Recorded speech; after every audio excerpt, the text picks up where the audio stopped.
Well, good morning, garden friends. Welcome back to another episode of Field Trippin'.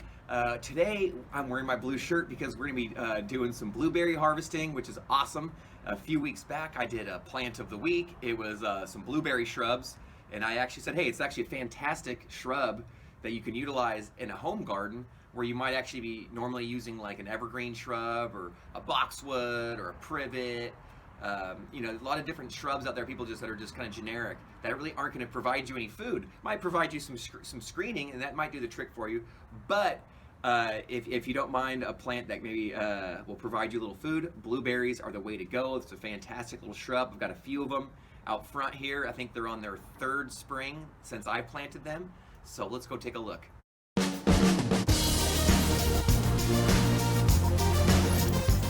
So as you probably can hear from the traffic, we are in a suburban environment right near the street here. A lot of cars going by, but in a typical little suburban neighborhood. But like I said earlier, where you might actually normally use a little shrub, I think before here there was like one azalea kind of taking up this spot, and it was, kind of past its prime. And so we pulled that one azalea out, replaced it with three blueberries. These are misty varieties, which I like because they are early season ripener. You can see they're nice and big and fat, and we'll take a look in there. But look, this is the third, I believe, the third spring that I've had these ones growing here. These three, I planted them, and they're doing pretty decent.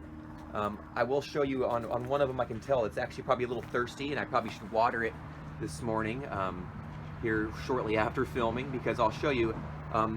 Blueberries do like a bit of water. Doesn't mean they need to be soggy or just inundated, but they have these nice shallow little fine roots, and so they really don't want to just go completely dry for too long, at least in my humble experience. That's what I've noticed. And there's a lot of different varieties out there that maybe, and there's probably some that are much more drought tolerant than this one, but for me, let me see, I'll show you this area right here just gets really warm, and you can see right here, see how that branch right there that's kind of lighter in color, it's oftentimes it's that newer growth. Sometimes it's a little more delicate, and will dry out a little bit quicker, so you can see it's a little more tender. But I'll water that, they'll perk right up. But the older branches are looking really good. But a lot of good clusters, and I said this is the third season, so the first year maybe we got half a handful off all three of them because they were such young plants. And then last spring, we maybe got a handful, 2 handfuls. And so today, I'm gonna harvest these. We're gonna try to maybe eat them a couple different ways. We'll see how much we can harvest off these 3 little plants in my front yard. And I'm excited to do that. What do you think? Ooh, well, look at those guys. Pretty little lilies. I get sidetracked. Woo-wee. Love them, love them, love them. All right, well, let's get right to it. All right, so it's late May here in Northern California. And so you can see it's time to do some harvesting. Got a little bowl here, and with blueberries, it's great because there's no thorns, obviously, and they just come off with just the gentlest of pulls. You kind of just, much like a pepper, kind of just pull it and just give it a gentle tug. Oop. And then sometimes some make it through if they're not as ripe as you want. You can get rid of those, but you want those ones that are really, really dark. Oh, dark in color. That's the ones we want. And so I've also seen some people use tools like this, or if they come through here and boom, look at that. So that works pretty well too. Obviously, you just don't want to be knocking off the ones that are good, or that are not good yet. You only want to knock off the ones that are good. Ugh. But not bad, actually. I think I might have to.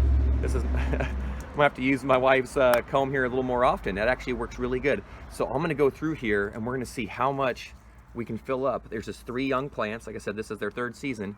I'm going to go through and look for the darkest, deepest ones. The trick is on your blueberries at home, at least in my suggestion for my students love to pick them even when they're like slightly has like a bluish, they'll be like green tint, and they're like, nope, I'm eating that. So be patient. These ones are early season harvesters, thankfully, so that they ripen up pretty quickly. It's getting warm out here too. It's these next few days it's going to get real hot, maybe even triple digits, right?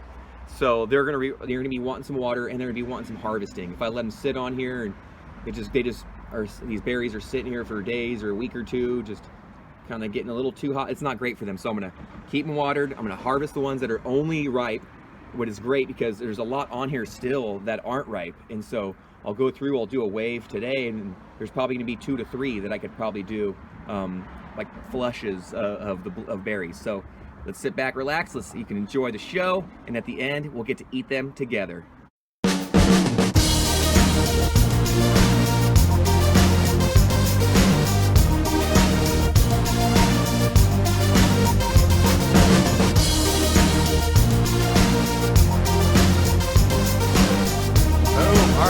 So one down. This is the first plant, and there's actually, like I said, a lot of berries still on there that are just completely green, that aren't even close to being ripe yet. So they'll need quite a bit more time. So not bad. So what I'm going to do is I'm going to go ahead and harvest these other 2, and then we'll meet back up in the kitchen. We'll wash these up. We'll start eating some, and then maybe find some fun ways to utilize them. Let's get it.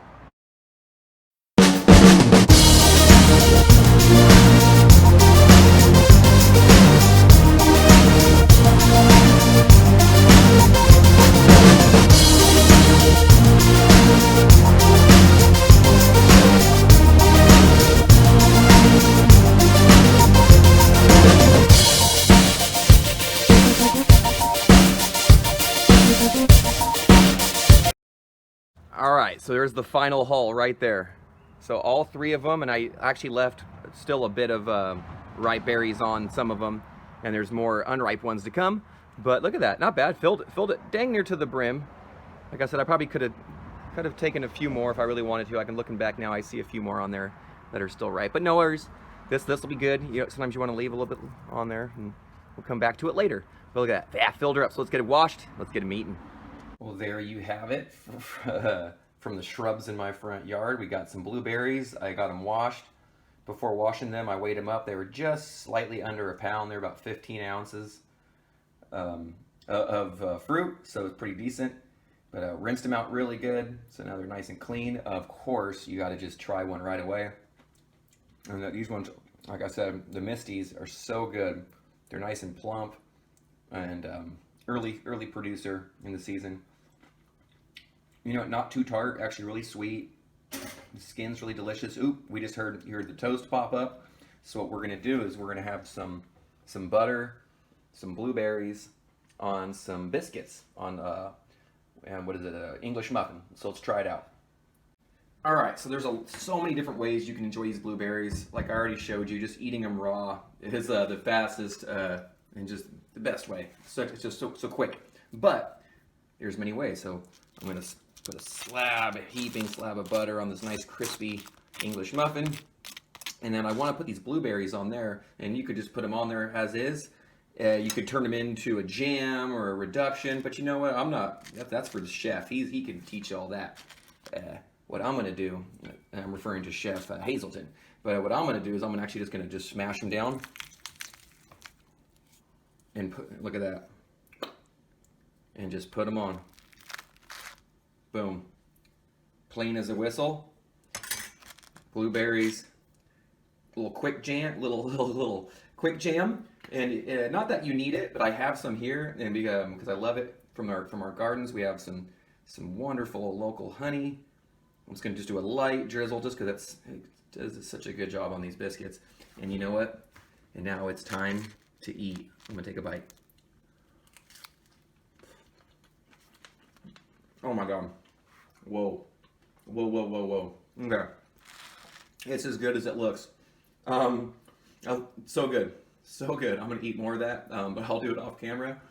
That is the beauty of growing food at home, is that once that plant's in the ground, I nurture it, but all these berries, these blueberries are now essentially free to my family. We can enjoy these. And what's nice, those shrubs, if we take care of them, are going to get bigger and healthier because they're still really young and they're still pretty small. But as you saw, they produced quite a bit, and they're still not done producing for even this season.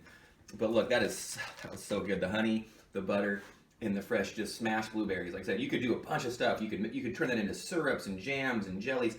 But for me, I being a new father now, I figured time is of the essence. It's very limited, so you gotta make delicious things as fast as humanly possible. I hope you enjoyed this. Take care now. Bye then. God. That is crazy good. If you enjoyed this video, which I certainly hope you did, please considering commenting, liking, subscribing, sharing the video. You might be good for me. We'd love it. But come back and visit us again soon. Take care now. Bye-bye then.